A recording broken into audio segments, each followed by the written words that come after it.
Praise the Lord. आप सभी को जय मसीह की। मेरे मित्रों, आइए आज हम देखेंगे प्रभु यीशु और सामरी स्त्री की घटना के बारे में, जो आपको यूहन्ना के सुसमाचार और उसके 4 अध्याय में देखने को मिलता है। तो मित्रों, वीडियो शुरू करने से पहले आप सभी से एक छोटी सी निवेदन है। अगर आपने अभी तक चैनल को सब्सक्राइब नहीं किया है तो जरूर करें, ताकि इसी प्रकार की कहानी वीडियोस देखने को पाएंगे। तो चलिए शुरू करते हैं। जब यीशु को पता चला कि फरीसियों ने सुना है कि यीशु यूहन्ना से अधिक लोगों को बपतिस्मा दे रहा है और उन्हें शिष्य बना रहा है, तो वह यहूदिया को छोड़कर एक बार फिर वापस गलील चला गया। इस बार उसे समरिया होकर जाना पड़ा, इसलिए वह समरिया के एक नगर सुखर में आया। यह नगर उस भूमि के पास था जिसे याकूब ने अपने बेटे यूसुफ को दिया था। वहाँ याकूब का कुआं था। यीशु इस यात्रा में बहुत थक गया था, इसलिए वह कुएं के पास बैठ गया। समय लगभग दोपहर का था। शिष्य लोग भोजन खरीदने के लिए नगर में गए हुए थे।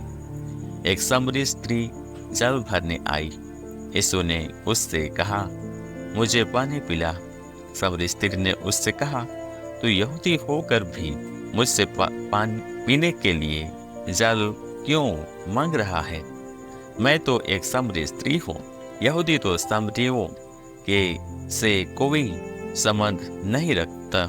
उत्तर में यीशु ने उससे कहा, यदि तू केवल इतना जानती परमेश्वर ने क्या दिया है और कौन है जो तुझसे कह रहा है मुझे जाल दे, तो उससे मांगती और वह तुझे स्वयं जीवन का जाल प्रदान करता। स्त्री ने उससे कहा, हे प्रभु, तेरे पास जाल भरने को तो कुछ है भी नहीं, कुआं बहुत गहरा है, फिर तेरे पास जीवन का कैसे हो सकता है? निश्चय ही तू हमारे पूर्वज याकूब से बड़ा है, जिसने हमें यह कुआं दिया और आप ही अपने संतान और अपने पशुओं समेत इसमें से पिया। उत्तर में यीशु ने उससे कहा, हर एक जो इस कुआं का पानी पीता है उससे फिर प्यास लगेगी, किंतु वह जो उस जल में से पिएगा जो मैं उसे दूंगा, फिर प्यासा नहीं रहेगा, बल्कि मेरा दिया हुआ जल उसके अंतर में एक पानी के झरने का रूप ले लेगा, जो अनंत जीवन के लिए उमड़ता रहेगा। तब उस स्त्री ने उससे कहा, हे प्रभु, मुझे वह जल प्रदान कर, ताकि मैं फिर कभी प्यासी ना रहूं और ना जल भरने को इतनी दूर आऊं। इस पर यीशु ने उस स्त्री से कहा, जा अपने पति को यहाँ बुलाकर ले आ। उत्तर में स्त्री ने कहा, मेरा कोई पति नहीं है। यीशु ने उससे कहा, जब तुम यह कहती हो कि तुम्हारा कोई पति नहीं है, तो तुम ठीक कहती हो। तुम्हारे 5 पति थे और तुम अब जिस पुरुष के साथ अब रहती हो वह भी तुम्हारा पति नहीं है, इसलिए तुमने जो कहा है सच कहा है। इस पर स्त्री ने उससे कहा, हे प्रभु, मुझे तो लगता है कि तू भविष्यवक्ता है। हमारे पूर्वजों ने इस पहाड़ पर आराधना की है, पर तू कहता है कि यरूशलेम ही आराधना की जगह है। यीशु ने उससे कहा, हे नरी, मेरी बात का विश्वास कर। समय आ रहा है जब तुम परम पिता की आराधना इस पर्वत पर करोगे और न यरूशलेम में। तुम समरी लोग इसे नहीं जानते, उसकी आराधना करते हो, पर हम यहूदी उसे जानते हैं, इसकी आराधना करते हैं, क्योंकि उद्धार यहूदियों में से है। पर समय आ रहा है और आ ही गया है जब सच्चे उपासक पिता की आराधना आत्मा और सच्चाई से करेंगे। परमपिता ऐसा ही आराधा चाहता है। परमेश्वर आत्मा है और इसलिए जो उसकी आराधना करे उन्हें आत्मा और सच्चाई में ही उसकी आराधना करनी होगी। फिर स्त्री ने उससे कहा, मैं जानती हूँ कि मसीह यानी ख्रिस्त आने वाला है। जब वह आएगा वो हमें सब कुछ बताएगा। यीशु ने उससे कहा, मैं जो तुझसे बात कर रहा हूँ वही हूँ। तभी उसकी शिष्य वहाँ लौट आए और यह देखकर बड़ा आश्चर्य हुआ कि वह एक स्त्री से बातचीत कर रहा है, पर किसी ने भी उससे कुछ कहा नहीं।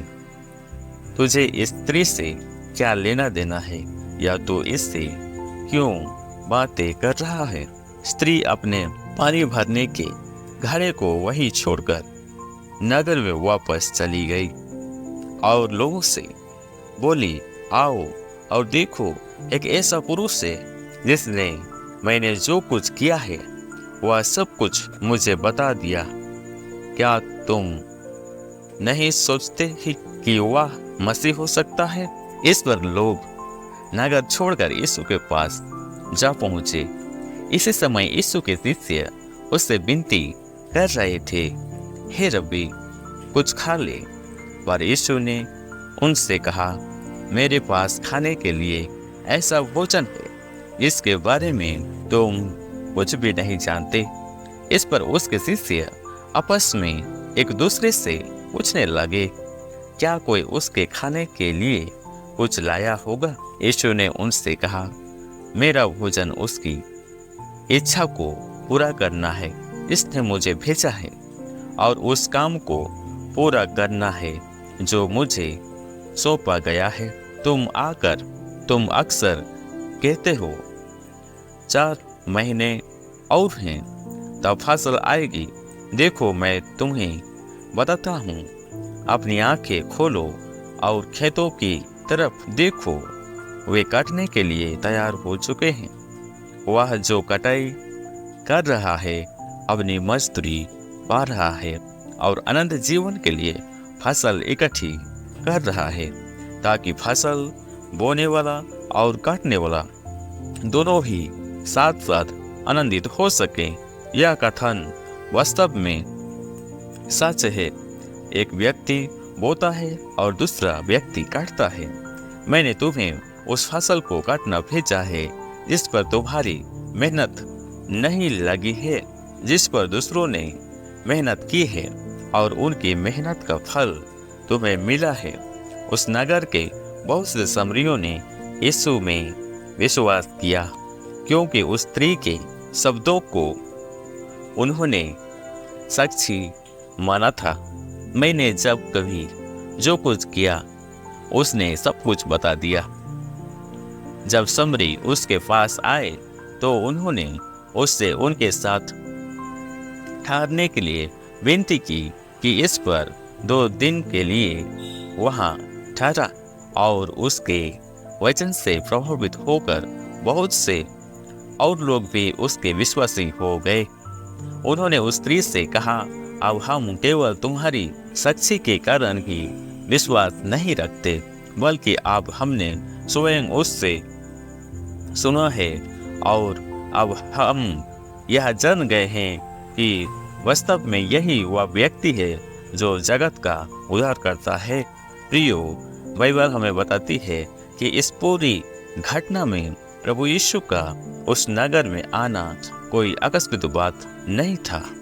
यह प्रभु की इच्छा और योजना थी उस स्त्री का और उस नगर के रहने वालों का उद्धार हो, क्योंकि वह लोग पापों में खोए हुए थे। तभी तो उस नगर की वह स्त्री कुकर्म में पड़ जाती है और 5 पति कर लेती है।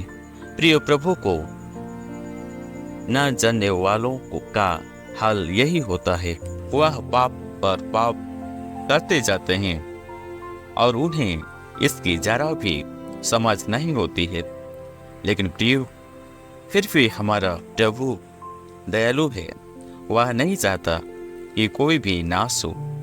प्रभु उस नगर के लोगों के लिए जीवन का जल बनकर गया, ताकि उस नगर के लोगों का उद्धार करा सके। प्रभु आप सबों को इन वचनों से आशीष दे। आमीन।